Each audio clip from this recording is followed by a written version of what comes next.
Caralho, borracha, não vai dar muito não. Você é louco, filho? Chegamos. Devagar, devagar, devagar.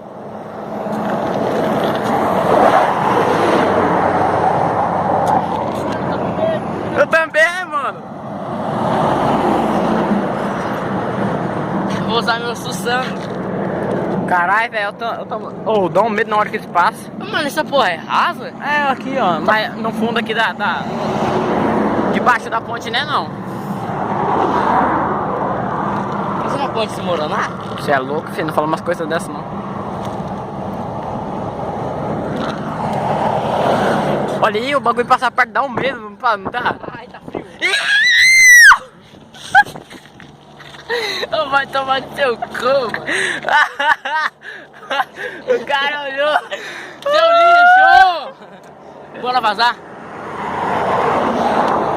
Não dá um medo de derrubar o celular, velho? Dá. Não, mano, bora, cara. Eu também que me empurra, parecendo não confio nisso. Cuidado, o carro lá vindo, caralho. Nós tem que dar aquele lado lá agora, filho. Ô Rio, você conhece o Borracha? É.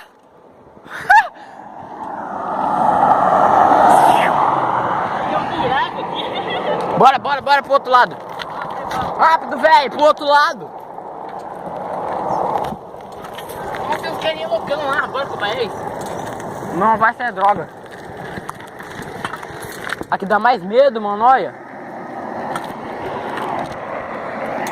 Aqui dá pra ter uma noção da altura que é. Vamos lá, velho. Hã? Lá. Bora passar os molhados, tá vendo? Eu não vou tentar nem empinar aqui porque eu tô com medo. Tem um caminhão vindo, velho!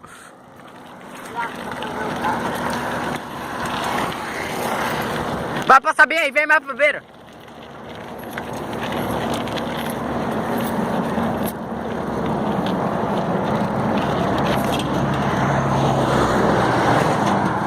Filho da puta.